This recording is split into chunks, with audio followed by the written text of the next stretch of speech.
Hello, I'm Dr. Rangi. I wish to discuss a very important topic today called osteoporosis and some of the myths that are involved with this condition.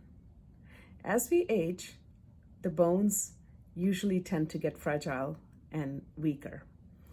There's a process called bone formation and bone resorption, and the formation is maxed out until the age of 30, and after that, the bone resorption increases.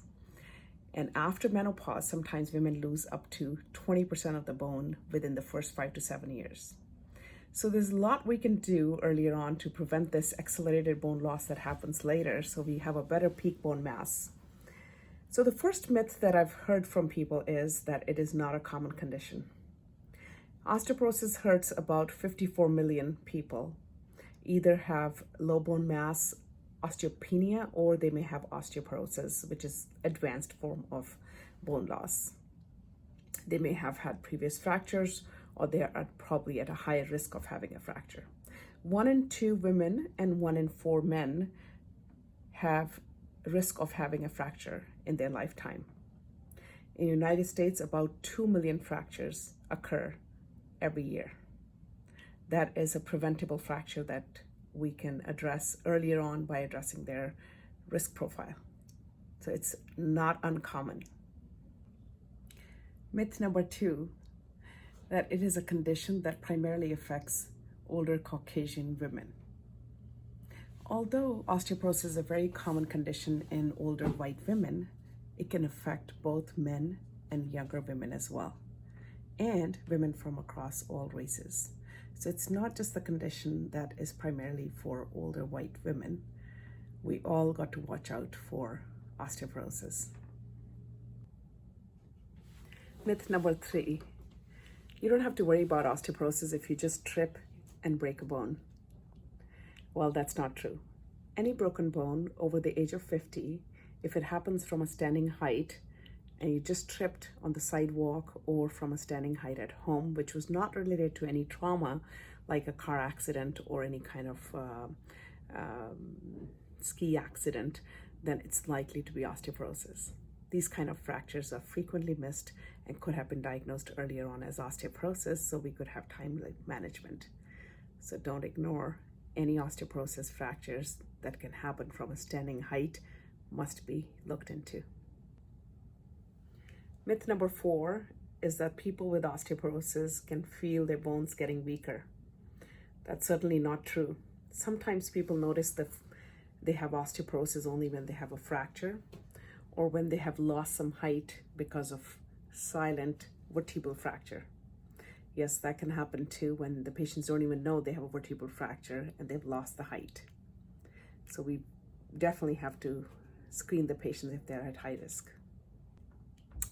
Myth number 5, people think osteoporosis test is painful and it involves a lot of radiation. Well, that's not true.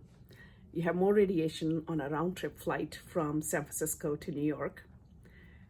And we do the test via DEXA scan, and that scan is totally painless and takes about 5 to 10 minutes to finish the scan. Your positioning is very important, so it's best not to rush it, but it's certainly not painful, and it's like an x-ray and takes about 5 to 10 minutes. Hope that helps you answer. Myth number 6, children and teens don't need to worry about their bones. Well, that's not true. Children and teens can prevent osteoporosis by being physically active and have a diet that is rich in calcium and vitamin D. Myth number 7, if you drink a lot of milk and if you exercise regularly, you're not at risk for osteoporosis. Well, again, that's not true. You may be exercising regularly and having good dairy intake and calcium intake, you may still have osteoporosis. That's because there are a lot of other factors that may be contributing to osteoporosis. Some you can control and some you cannot. Myth number 8, osteoporosis is not serious.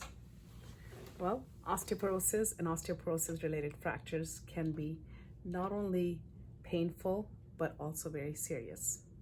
It can take a toll on people emotionally, physically, and mentally. And in some cases, it can be the cause of death. So throughout our life, we should take actions to prevent our bones. Myth number 9, taking extra calcium can help prevent osteoporosis and fractures. Well, that's not true. If you have a diet that is rich in calcium intake, that is more important than the supplements. Your total intake of calcium could be determined based on your health. So check with your doctor how much calcium supplements you need and not take extra. Extra calcium can sometimes harm you.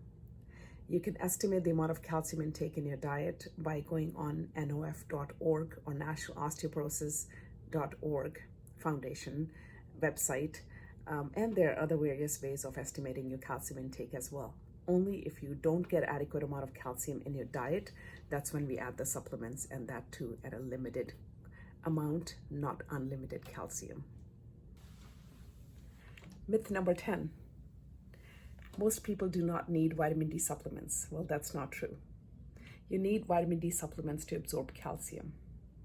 If you do not have adequate amount of vitamin D, you may not absorb the calcium in your diet very well. Most people don't get enough vitamin D from their diet. You can also get vitamin D from sun, but sometimes that's not adequate, or people may not get the right amount of exposure, or they may be at a certain location where the vitamin D absorption may not be right for them. So check with your doctor if you need vitamin D supplements, and if you do, how much, rather than just taking it from over the counter. That may not be adequate for you, or you may be taking too much. Thank you.